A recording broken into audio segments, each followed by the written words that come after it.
All right, viewers, now at the Munich Security Conference, Indian External Affairs Minister S. Jaishankar has addressed concerns raised about India reducing its purchase of Russian oil following a trade agreement with the United States. Jaishankar has emphasized that India remains committed to its strategic autonomy, a principle which has been central to Indian diplomacy for nearly 2 decades. Jaishankar has also clarified that India continues to make independent decisions, including on energy imports, without any external pressure. He has pointed out that India's oil purchases were determined by market conditions, not external demands. Let's first listen in to his comments. In the past. No, look, I think one, we are very much wedded to strategic autonomy because it's very much a part of our history and our evolution. And it's. But can you exercise this strategic autonomy today as much as you want? No, well, we do, and we've always done. I think it's something which is very deep, and it's something which cuts across the political spectrum as well. Where the energy issues are concerned, look, this is today a complex market. I think oil companies in India, as in Europe, as probably in other parts of the world, look at availability, look at costs, look at risks, and take the decisions that they feel is in their best interest. So I would say, and we have a position which on that. So I don't want to rehash the polemics of that. I think that phase has passed. Today, when coming to Munich, very honestly, I'm kind of coming here in the afterglow of an India-EU FTA and a very successful visit of Chancellor Merz. So I would rather, look, we are not in 22, we are not in 23, we are not even in 25. So many things are changing, and so many of us are doing our calculations and recalculations. It's important for us to say, what are the touch points, what are the common grounds, where is it we can strengthen each other? We would not, we talk to each other quite often. We would not necessarily agree on everything, but I do believe that by doing that, and if there is an inclination to find common ground and overlaps, that would happen. But if the bottom line of your question is, would I remain independent-minded and make my decisions, and would I make choices which sometimes may not agree with your thinking or his thinking or somebody else's thinking out there? Yes. All right, viewers, that was Indian External Affairs Minister Dr. S. Jaishankar speaking at the Munich Security Conference, stating out India's strategic economy as far as energy imports is concerned. Jaishankar has also called for agile foreign policy at Munich Conference, flagging the importance of India-European Union FTA as a key priority.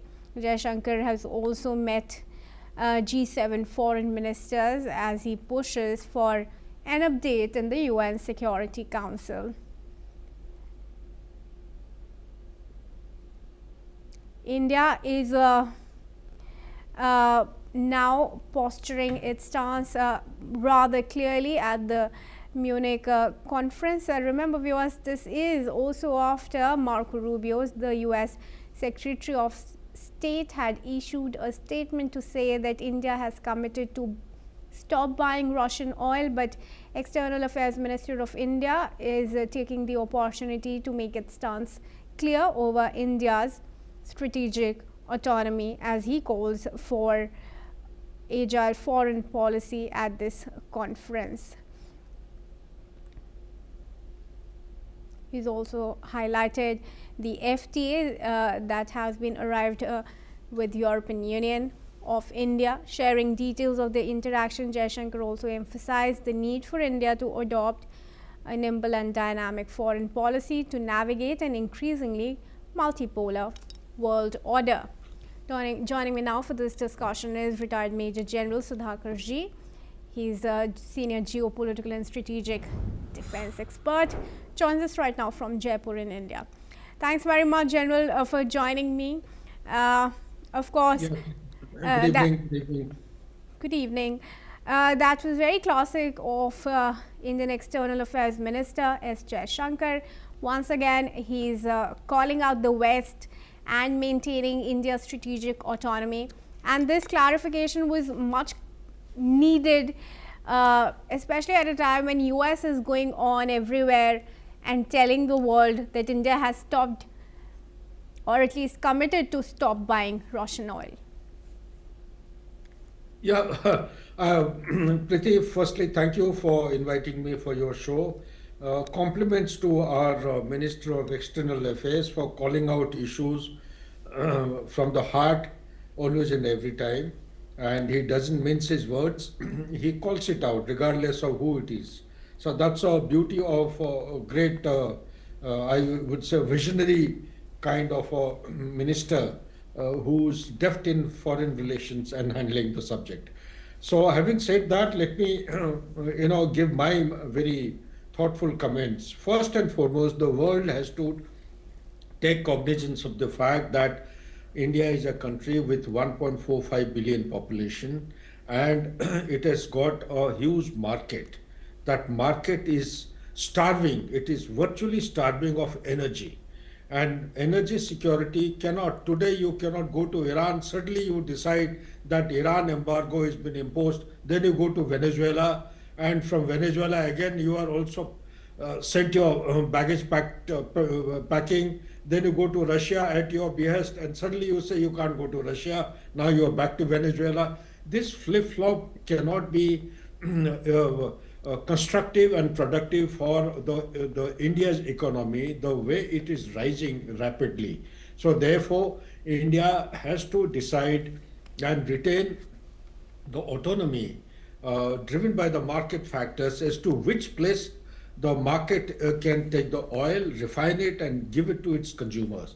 That aspect has to be understood, because there is no ego in this, there is no foreign relationship or strategic autonomy, or there is no coercion which is going to work. I'm glad and very proud that our Minister of External Affairs has spoken it aloud and conveyed the real meaning, the implication. And more than that, Kriti, you also have to take cognizance of the fact that oil is never bought government to government. There are companies who are dealing with the business. Yeah. One company of India buys oil from another company from Venezuela, or a company ex-Russia. These companies, they are as much a consumer in the market. When you look at the economy, in the capitalist kind of economy, they decide, they are driven by the cost factor, they are driven by the freight, the transportation factor, and the refinement, and at what point, in what state, and what cost it reaches the consumers. These are the points which have to be taken cognizance of American authority. I'm glad that there is a greater understanding gradually dawning into the minds of the people who matter in America. I'm sure in times ahead, rather than forcing it down the throat of India, they will be more amenable and they will be welcoming the way India has been articulating. There is nothing that India can do lest actually meeting the requirement of its rising and shining economy, which is starving of energy. Unless there is a consistent and regular flow of energy and energy security is extended, India's economy may go dry and become very difficult to actually handle. Back to you, Kriti. Right, Sudhakarji, but how do you view India handling this diplomatically? It continues to maintain strategic partnership with Russia. It has a good partner in Iran. It's also building a good relationship with the United States, and now that mother of all trade deals with the European Union. What would you like to comment on India's diplomatic prowess? That's a brilliant question that you have asked. Very briefly, let me touch upon in Cold War 1.0, strategic autonomy had its meaning and relevance. The same strategic autonomy, if we keep blabbering in the 21st century in Cold War 2.0, maybe we'll find it very difficult to justify our argument. Because the strategic autonomy, particularly from the time Donald Trump has come to power, has got a different meaning, different interpretation, because one realized that unipolarity was not working any longer, and the superpower had started showing prominent signatures of declining power. And hence the world was heading towards multipolarity. But then the fact remains that how long the strategic autonomy, non-alignment, at one point in time we used to call it a non-aligned country, non-alignment, way back in Cold War 1.0. Now we have started calling the same thing as strategic autonomy. What does it mean? It means you go make friends with anyone and everyone who meets the requirement of national interest of India. Yeah. Therefore, what I would say is that it's good to talk about strategic autonomy, but it is equally important and relevant to say that strategic autonomy also needs to be exercised with certain degree and percentage of flexibility. You cannot maintain a hard stance and say that America is no longer good. Well, there are certain things which we have to actually harness from America. We have to take from America, where our strategic dependencies are there as much with America as that of China. Because the whole world is dependent on China on many issues, since we have made it a manufacturing hub, a factory house of the world for past 40 years. You certainly cannot de-risk and diversify overnight. It takes a lot of time. You need to actually have alternate supply chain lines of supply and assured kinds of the supply chain. Only then the economy doesn't get affected or impacted adversely. So therefore, my take on the whole issue to your question is strategic autonomy with a certain degree of flexibility. I mean to say a moderate strategic autonomy up to a certain stipulated timeline and the money line. When I say timeline and money line, what I mean is that with China, let's say, strategic autonomy cannot work the way we have understood or being applied now. We need to calibrate our strategic autonomy, Right. so much so that after we reach a target of 10 trillion or 15 trillion US dollar GDP, we need to remain flexible and so without compromising the national interest. It is all going to be driven by national interest. Same goes for America. Right. With America, when it is talking about the oil, diplomacy, dialogue, and constant engagement with America, you keep telling them Yeah. that Indian economy cannot survive without having open basket and driven by the market factors. We have to buy oil because today the import bill is around 87.7% of crude oil being imported from outside, and 87% every year on year, there is an increase of 8%, and the domestic production is not catching up as much as the requirement of the economy is being actually demanded. Right. Therefore,